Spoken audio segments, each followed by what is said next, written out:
Muy buenas noches, tengan todas y todas las personas que nos acompañan el día de hoy. Mi nombre es Gloriana Ruiz Murillo, soy estudiante de Derecho en la Universidad de Costa Rica. A nombre de la carrera de Derecho de la sede de Guanacaste y de la Asociación de Estudiantes de Derecho de la sede de Guanacaste, me complace darles la bienvenida hoy, jueves 17 de junio del 2021, a la segunda charla en materia laboral impartida por el máster Rodrigo Campos Esquivel. Antes de continuar, me permito darles las siguientes indicaciones. La persona expositora cuenta con un tiempo aproximado de 45 minutos para realizar su ponencia. A las personas participantes se les solicita que por favor mantengan sus micrófonos silenciados para evitar cualquier tipo de interrupción durante el desarrollo de la actividad. En caso de tener alguna pregunta durante la exposición del máster o bien una vez culminada la exposición, estas se harán de forma escrita en el chat de la plataforma Zoom. Le ponen que es para todos. A continuación, me permito explicarles y informarles un poco acerca de la formación académica y la experiencia laboral del máster. Él es licenciado en Derecho y notario público en la Universidad de Costa Rica. Es máster en Derecho del Trabajo y Seguridad Social por la Universidad Estatal a Distancia, graduado con honores. Es magistrado suplente de la Sala Segunda de la Corte Suprema de Justicia a partir del mes de abril del 2020. Se ha desempeñado como juez mixto, penal, civil y laboral, juez de apelaciones en materia civil y laboral de mayor cuantía.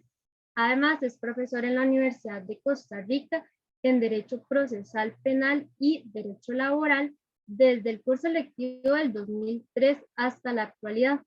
Es profesor catedrático de la Universidad de San José, coordinador de la Escuela Judicial para el Primer Circuito Judicial de Guanacaste y actualmente es juez del Tribunal de Apelación Civil y Laboral de Guanacaste. El tema que nos presenta esta noche es el de cláusulas especiales en el contrato laboral. Adelante. Muchas gracias por la presentación, Gloriana. También agradecerle a todas las personas que están presentes el día de hoy. El interés que han venido mostrando es lo que va a motivar que la asociación y mi persona busquemos otros temas también para realizar este tipo de actividades, ¿verdad? El tema que, bueno, voy a exponer el día de hoy, ese es un tema que, digamos que era una espinita que yo tenía, era un tema que, como era muy específico, yo no podía desarrollar en el curso de Derecho Laboral. Yo sentía que era un tema que se prestaba más como para desarrollar en una charla. Y bueno, a Dios gracias ya pude plasmar algunas ideas que es las que pretendo transmitirles el día de hoy. Cláusulas especiales en el contrato de trabajo, bueno, el nombre da una idea de por dónde va el asunto. Son cláusulas que, bueno, obviamente que no son muy comunes y vamos a ver ahí sobre todo conceptos, alcances y algunos criterios sobre todo de la Sala Segunda, aunque también podría haber alguno de la Sala Constitucional con relación a estas cláusulas.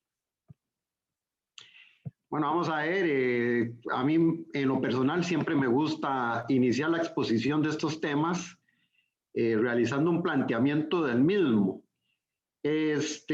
Bueno, y acá iniciar indicando que el contrato de trabajo es un contrato de derecho privado con las particularidades que le da la relación desigual entre sujetos involucrados. Así tenemos entonces que el patrono es el que aporta el capital y el trabajador es el que aporta la fuerza de trabajo. Dicho sea de paso, ¿cómo decirlo? Esa simbiosis que se da entre estos dos sujetos o partes del contrato de trabajo es lo que genera el conflicto social que se da en el derecho laboral, ¿verdad? Y también esa desigualdad, bueno, eso es necesario indicarlo, es la que justifica el principio protector, ¿verdad? Como uno de los principios más importantes aplicables en materia de derecho laboral. Continuando entonces con el contrato de trabajo, tanto en su constitución como en las cláusulas por las que se va a regir el convenio, están regidos por la autonomía de la voluntad, pero al mismo tiempo limitados por el principio protector. Y yo agregaría algo que tal vez omití cuando preparé la charla. También está limitado por lo que disponga la ley. Esto es lo que dispone o lo que establece el artículo 19, párrafo segundo, ¿verdad? De que las partes se obligan no solo a lo que disponga el contrato, sino además, entre otras cosas, a la buena fe y a los principios generales del derecho, dentro de los cuales tenemos el principio protector, ¿verdad? Como el más importante y el que logra ese equilibrio que en un principio no se da en el derecho laboral, o en el contrato de trabajo, perdón, ¿verdad? No se da en un inicio en el contrato de trabajo por esa desigualdad de fuerzas que hay entre el trabajador y el patrón. De acuerdo con estas ideas, entonces tenemos que hay regulaciones mínimas que han de ser consideradas en la constitución de un contrato de trabajo. Contrato de trabajo que, dicho sea de paso, puede ser verbal o escrito. Yo insisto mucho en mis lecciones que la forma escrita del contrato de trabajo no es un requisito de eficacia. O sea, la relación laboral no es ineficaz por el simple hecho de que las condiciones del contrato no estén plasmadas en un documento. Eso, pues, obviamente no puede ser así porque sería ir en contra de los derechos del trabajador. El artículo 18, en el párrafo segundo, establece lo que se conoce como la relación individual de trabajo, que es, digamos, una figura que hay que distinguir claramente del contrato individual de trabajo que está en el párrafo primero. ¿Cuál es la diferencia? Bueno, la diferencia es que el contrato es un acuerdo de voluntades expreso, mientras que la relación individual de trabajo surge de una presunción. Esa presunción dicta que por la simple prestación del servicio hay que entender que estamos en presencia de una relación laboral. Así tenemos entonces, en cuanto a aspectos que hay que tomar en cuenta a la hora de formular o de negociar, convenir un contrato de trabajo, que toda cláusula que implique la renuncia de derechos establecidos en la legislación laboral se tendrá por absolutamente nula. Ese es el contenido del artículo 11 del Código de Trabajo. Luego tenemos que se puede convenir en contra de la normativa laboral. Ojo, si esa renuncia o si ese convenio, perdón, es en beneficio de los derechos de los trabajadores. Tenemos también de que el contrato tiene fuerza de ley entre las partes contratantes, por lo que obliga a lo que se expresa en él, así como las consecuencias según la buena fe, la equidad, el uso, la costumbre o la ley. Esto es lo que dispone y que les mencionaba el artículo 19, párrafo segundo del Código de Trabajo. Solo se puede exigir al trabajador a desempeñarse en labores que sean compatibles con sus fuerzas, aptitudes, estado o condición y que sea del mismo género de los que forman el objeto del negocio, actividad o industria. Estos son requisitos mínimos, bueno, o compatibilidades, digamos, que tiene que existir entre la persona del trabajador y el servicio que quiere o que se le va a exigir que preste, ¿verdad? Eso de acuerdo con el artículo 20 del Código de Trabajo. Luego tenemos que el contrato de trabajo deberá contener como mínimo los derechos y garantías contenidos en el Código de Trabajo y la legislación conexa. Esto es un dictado del artículo 21 del Código de Trabajo. Vuelvo a insistir, eso en el entendido del que el contrato podría ser tanto escrito como verbal. En el caso del contrato por escrito, se debe establecer, entre otros requisitos, las estipulaciones convenidas por las partes. Artículo 24, inciso H del Código de Trabajo. Aquí es importante advertir que Si bien es cierto, el contrato escrito podría ser de gran utilidad para efectos de prueba, o que lo que prevalece en la realidad es precisamente esta. O sea, la realidad está por encima de los documentos escritos. A eso es a lo que voy, ¿verdad? Entonces, por el simple hecho de que esté plasmado en un contrato, no no necesariamente implica que esa era la realidad que se daba en la relación entre las partes. Vamos a ver a continuación lo que tiene que ser el contenido mínimo del contrato. Lo que veíamos anteriormente eran como algunos lineamientos que hay que tomar en cuenta a la hora de contratar en materia laboral, y ahora lo que vamos a ver es lo que respecta al contenido mínimo del contrato. Entonces, se va a estipular cuestiones que son comunes a toda relación de ese tipo, como por ejemplo, y vemos acá cosas que usualmente tienen que acompañar las cláusulas del contrato de trabajo. Tenemos la duración del contrato o la expresión de ser por tiempo indefinido, por obra determinada o a precio alzado. En este punto,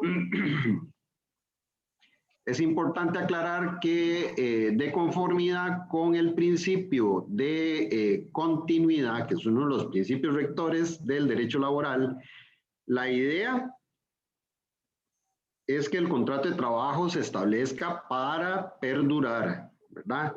Y solo en casos excepcionales expresamente previstos por la ley se puede acudir a figuras transitorias. ¿A qué me refiero a figuras transitorias? Bueno, me refiero entonces al contrato por obra determinada y al contrato por tiempo determinado. Otro de los aspectos que deben ser incluidos en el contrato de trabajo es el tiempo de la jornada. Si esta jornada es de 40 horas por semana, si es de 48, incluso si puede ser hasta de menos, ¿verdad? Y las horas en las que se debe prestar el servicio. Esto más bien es un tema de cómo se acomoda esa jornada día a día. Es un tema que es más bien referido al horario. Tenemos también el lugar o lugares donde se presta o donde se prestará el servicio.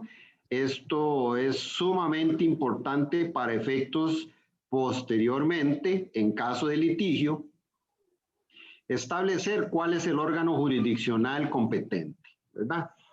Y también tenemos como aspectos de contenido mínimo que deben ser tomados en cuenta en el contrato de trabajo: el sueldo, salario, jornal o participación que percibirá el trabajador.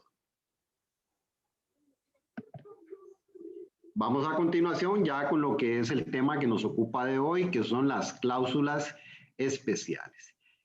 Tal vez acá yo quiero mencionar de que son cláusulas que por su contenido, ¿verdad? Y además porque tienen que cumplir una serie de requisitos, o más bien regular una serie de aspectos lo más razonables que conste por escrito, ¿verdad?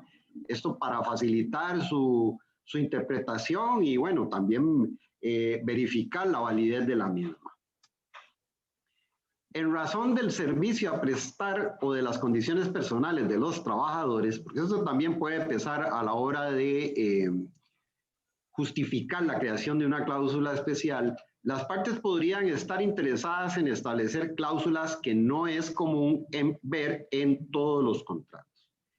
Dicho sea de paso, estas cláusulas que vamos a ver más adelante no tienen una regulación expresa en el Código de Trabajo.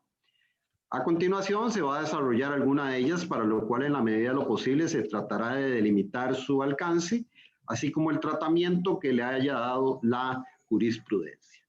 Entonces aquí tal vez advertir que traté de seleccionar las más comunes.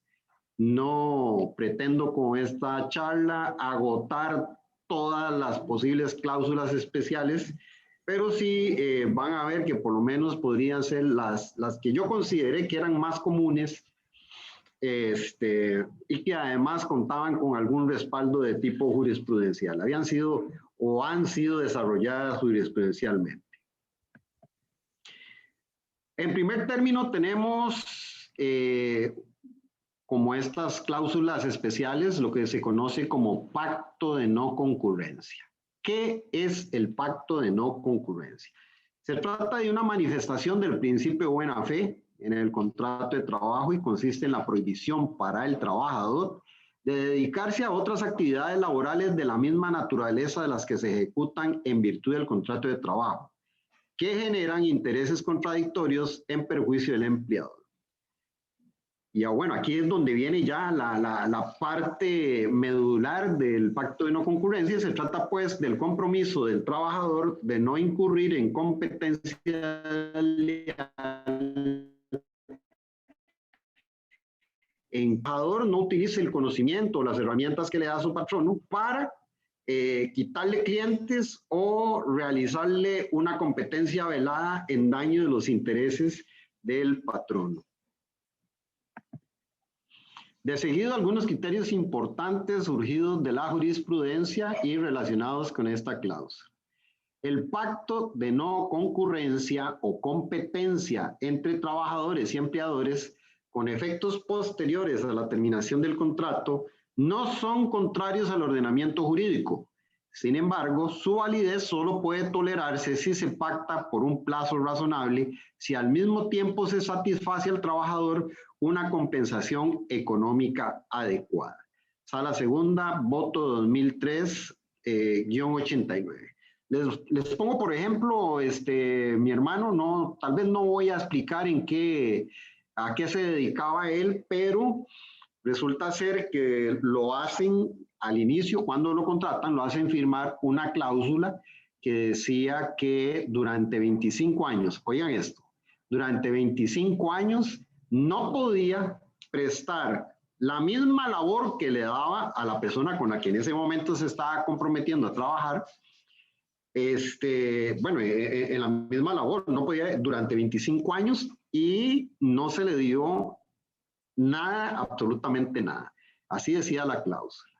Entonces él me comenta que qué puede hacer con esa cláusula, que él está consciente que la firmó y bueno, y el asunto es que le ofrecen un trabajo exactamente igual al que estaba dejando.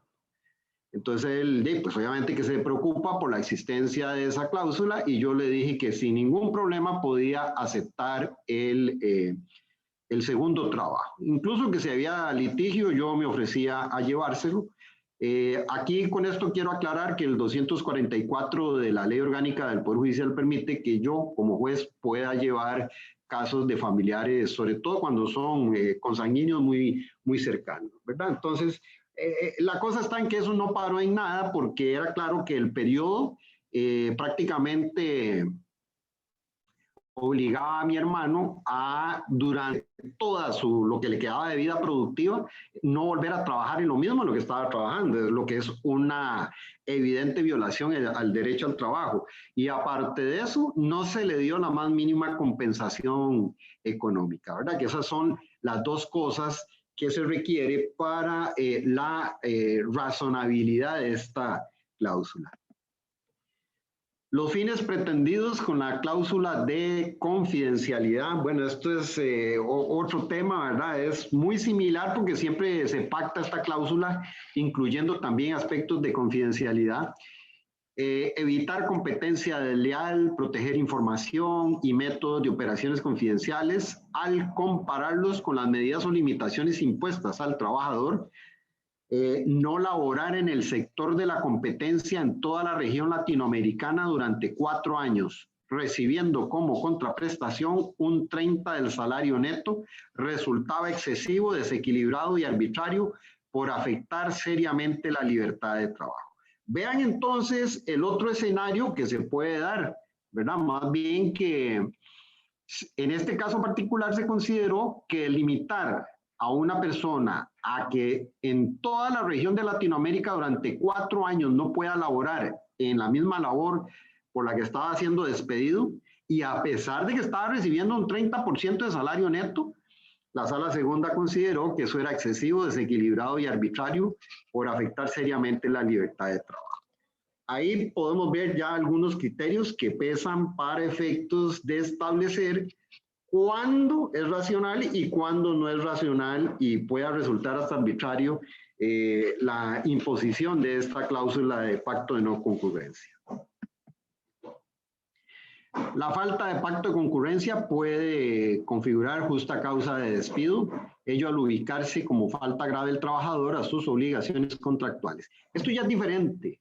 Esto significa que si el trabajador, estando laborando para el patrono, realiza actos que puedan ser calificados como competencia, estar configurando una falta grave que podría dar incluso pie a lo que se conoce como el despido sanción, ¿verdad? Que es aquel despido que se lleva a cabo sin responsabilidad para el patrono.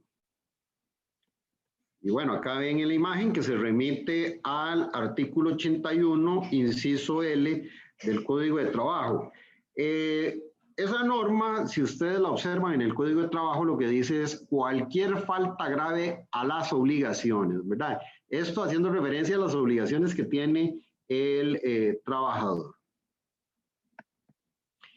Vamos con la segunda cláusula que yo consideré que era especial, que es el pacto de exclusividad, conocido también como dedicación exclusiva.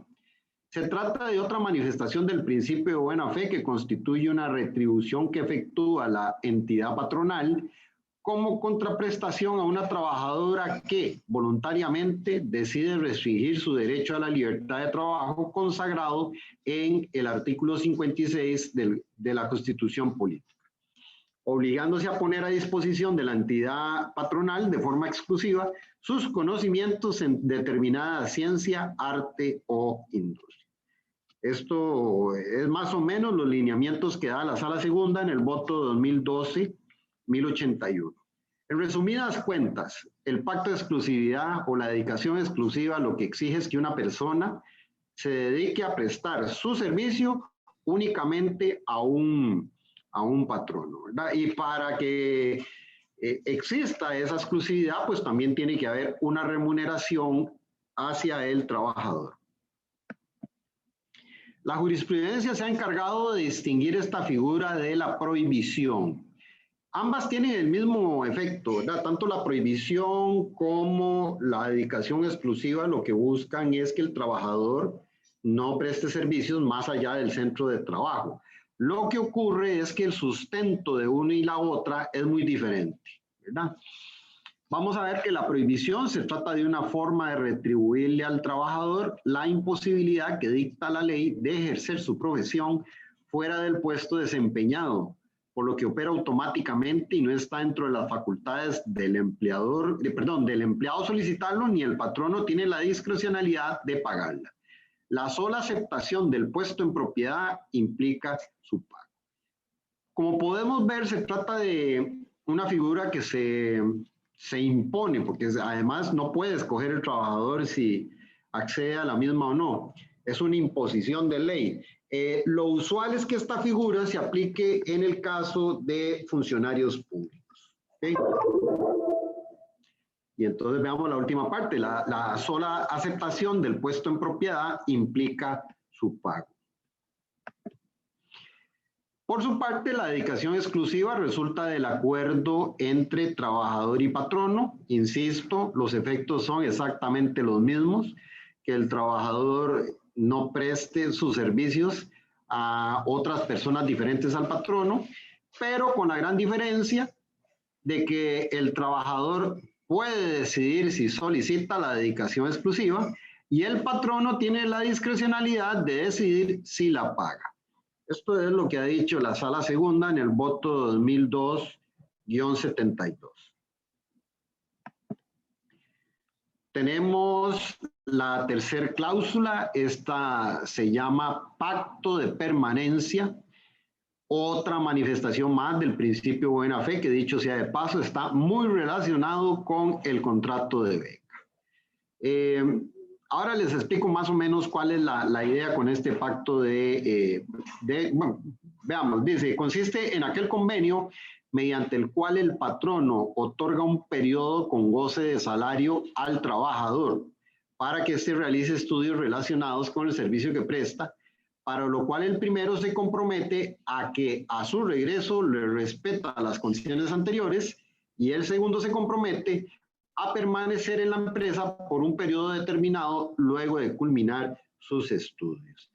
O sea, básicamente lo que ocurre acá es que el patrono le paga una beca de estudios al trabajador y a cambio ese trabajador se compromete por un determinado tiempo a prestarle servicio al patrono, ¿verdad? Y sí está obligado a prestar el servicio porque precisamente es la contraprestación que da a cambio de la beca de estudios que recibió del patrón.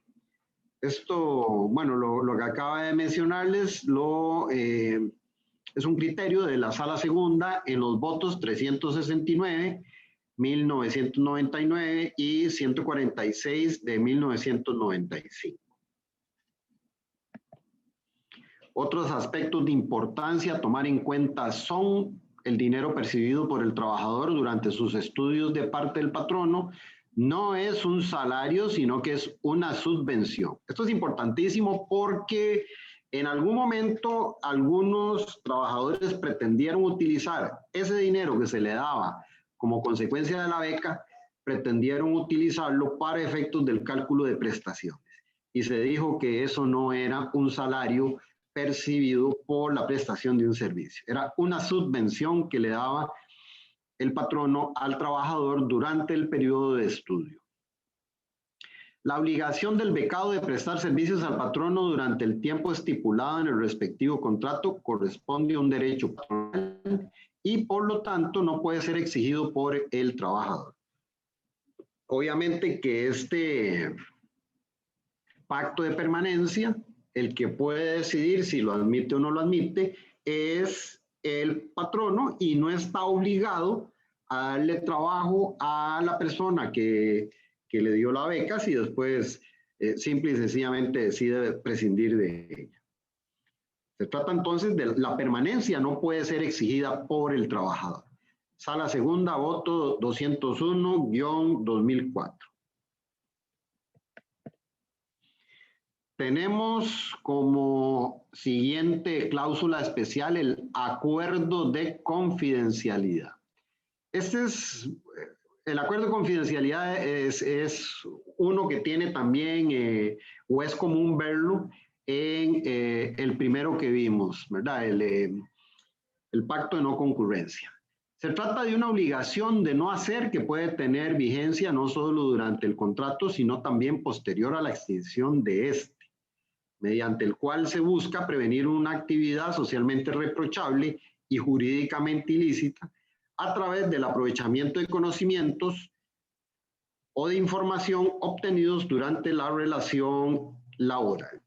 Una de las obligaciones que se establece a cargo del trabajador, de acuerdo a las normas del código que están ahí, 71 y 72, es la no divulgación de secretos técnicos. Y a esto se refiere el acuerdo de confidencialidad. Esa no revelación de secretos técnicos, bueno, obviamente que se da como una cuestión obligatoria dentro de la ejecución del trabajo. Pero de conformidad con este acuerdo se podría estirar ese compromiso de confidencialidad a una etapa post-contractual. O sea, ya cuando el trabajador no está bajo la subordinación jurídica del patrono. Se encuentra expresamente previsto en el Código de Trabajo, no solo como una obligación del trabajador, veanlo acá, 71 inciso G del Código de Trabajo, sino también como una justa causa de despido en caso de incumplimiento, artículo 81 inciso E del Código de Trabajo. Les aclaro que lo que establece el 71 es lo que es el respeto de los secretos, o más bien el no divulgar secretos durante la ejecución del contrato. El acuerdo de confidencialidad lo que hace es extenderlo a la etapa post-contractual. Al igual que con el pacto de no concurrencia, dicha limitación solo puede tolerarse si se pacta por un plazo razonable y si al mismo tiempo se satisface al trabajador una compensación económica adecuada. Sala segunda, voto 2003-89. Esto, bueno, todo lo que hemos venido viendo nos obliga a hacer un análisis caso por caso, ¿verdad? ¿Qué es un plazo razonable en X caso y qué se supone que es una compensación económica adecuada en otro? En esto no es factible trazar líneas que se deban respetar en todos los casos. Esto es una cuestión sumamente casuística que habrá que ver en cada supuesto. Otra cláusula especial que también podría acompañar el contrato de trabajo es el acuerdo de mediación. Esto es la obligación de las partes, ¿verdad? Porque no es solo el trabajador, sino que también es el patrono, de acudir a una solución alternativa para resolver el conflicto, ¿verdad? Vemos ahí la definición, dice, se refiere al acuerdo mediante el cual tanto patrono como trabajador se obliga, una vez terminada la relación laboral, a resolver sus diferencias por medio de una solución alternativa previa a acudir a la vía judicial. Sobre este se ha dicho, las exigencias para la validez del acuerdo suscrito por las partes son aquellas previstas en el momento de su adopción. Sala segunda 2020 del 728. Vean incluso que es un voto bastante reciente, ¿verdad? Es de apenas el año pasado. El acuerdo no es válido si constituye una interpretación contraria a la parte más débil, por lo que no debe ser entendida como una renuncia a reclamos futuros. Bueno, esto tiene que ver mucho con el contenido del artículo 11 que establece la prohibición o la nulidad de aquellas renuncias que haga el trabajador de sus derechos. En esta materia es aplicable, cosa que es muy importante, ¿verdad? El decreto ejecutivo 40.875 del Ministerio de Trabajo y Seguridad Social, que es un reglamento para la solución de conflictos jurídicos laborales. Lo menciono únicamente, ¿verdad? Porque la idea no era extenderme mucho en este tema de la solución alternativa de conflictos, ¿verdad? Conclusiones, bueno, básicamente 3, podrían ser más, pero en materia laboral, la autonomía de la voluntad tiene como límites los derechos de los trabajadores y no puede caerse en un abuso del derecho. Toda restricción a un derecho de los trabajadores, como los que se mencionan en esas cláusulas, debe tener como supuestos la razonabilidad y una compensación acorde con la restricción al derecho. Agregaría acá lo que habrá que analizar caso por caso. Y estas cláusulas pueden tener vigencia durante y una vez finalizado el contrato de trabajo. Esto significa que tienen vigencia durante el contrato, durante la ejecución del contrato y tienen una vigencia también post-contractual. Bueno, muchas gracias por su atención. Esto era el tema de hoy. No sé si tienen alguna inquietud. Sí, en este momento abrimos el espacio para preguntas. Voy a proceder las que se envíen al chat. Si alguna persona desea hacer una pregunta oral, por favor, levanta la mano para concederle la palabra y mantener un orden. Gloriana, perdón, aquí tengo una pregunta, pero no sé a cuál de los pactos se refiere, porque hablamos de varios. Al de beca, al contrato de beca, profe. No tiene un plazo, eso es de a convenir entre las partes. Y también hay otro sobre este mismo que dice, ¿una capacitación podría considerarse como una beca o debe ser una beca propiamente dicha? O sea, la beca es el hecho de que el patrono cubra los gastos de, bueno, digamos, los gastos de universidad, de educación, ¿verdad? Que podrían ser también, no sé, en el caso de un técnico especial, yo no veo ningún problema para que se aplique un contrato de beca, ¿verdad? En eso yo no veo que la jurisprudencia sea restrictiva, de que sea solo para universitarios. Perfectamente puede ser para técnicos especiales o algún técnico Y bueno, obviamente que esto lo que implica es el costo del estudio, ¿verdad? El pago del centro educativo y, bueno, si es un lugar diferente al domicilio del trabajador, pues eso también implicaría los costos de hospedaje, alimentación y eventualmente transporte también. Habría que darle una suma para que se pueda mantener. Fernando Contreras dice, para evitar las arbitrariedades y dejar algo tan importante a la casuística, ¿se han dado algunos criterios para estimar el monto de la compensación adecuada? Fernando, vimos uno ahí que más bien decía que eso no era, o sea, más bien que era arbitrario, que era una limitación por 4 años de trabajar en Latinoamérica y se le pagaba únicamente de compensación un 30%, eso se consideraba que no era ni razonable ni proporcional. Entonces, más o menos de ahí podemos empezar a subir ese porcentaje para empezar a equilibrar, ¿verdad?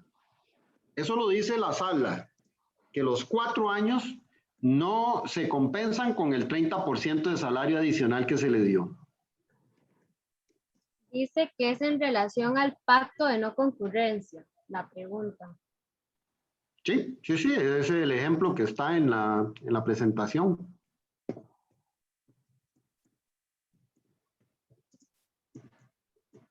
Vamos a ver si hay más. No concurrencia es el que obliga a una persona a, una vez que termina la relación laboral, es el que obliga a la persona a no dedicarse a la misma actividad por la que había sido originalmente contratada.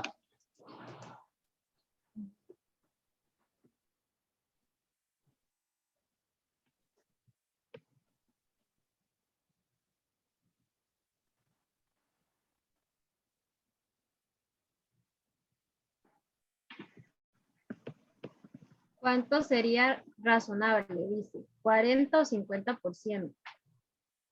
No, es que eso, vamos a ver, si es un 40 o un 50, depende también de los años, ¿verdad?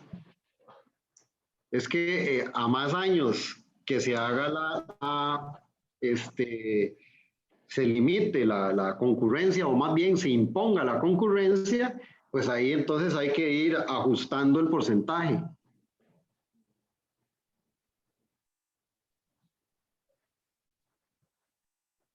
Profe, ¿y estos porcentajes son sobre el salario que percibía?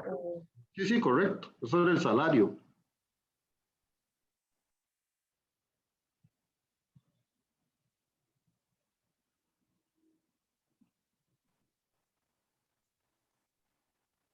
¿Alguna otra duda?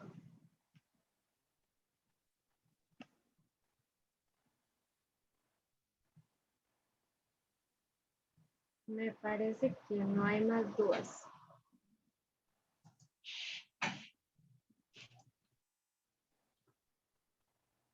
Ana dice, muchas gracias.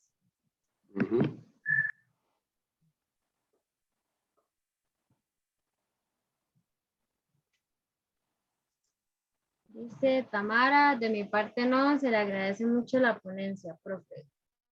Ok, con gusto. Más bien, podemos ir, no anunciando la fecha, pero sí por lo menos para tal vez vayan valorando si es de su interés. La próxima sería sobre los consejos prácticos para la interposición del recurso de apelación en materia civil y laboral. Así que para que vayan valorando, creo que, bueno, las y los estudiantes de la asociación creo que la van a programar para julio.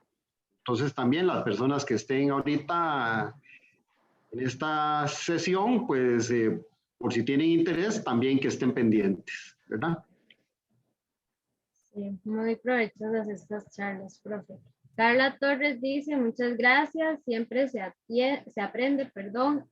Marta Obando dice, gracias por la presentación. Eso es otra cosa que, bueno, si alguien tuviera interés en la presentación, yo con todo gusto se los hago llegar. No tengo el más mínimo inconveniente en compartir ese material. Por favor, profe. Está muy buena. Sí, sí, no sé, tal vez ahí lo único que habría que afinar es con quién, por medio de quién canalizamos, ¿verdad? El dar la presentación. Sí, hay muchos que están pidiéndola. Entonces, pidiendo la No, ningún presentación. problema, no hay ningún problema. Nada más comuníquenme la forma en que la hacemos extensiva a todos los interesados.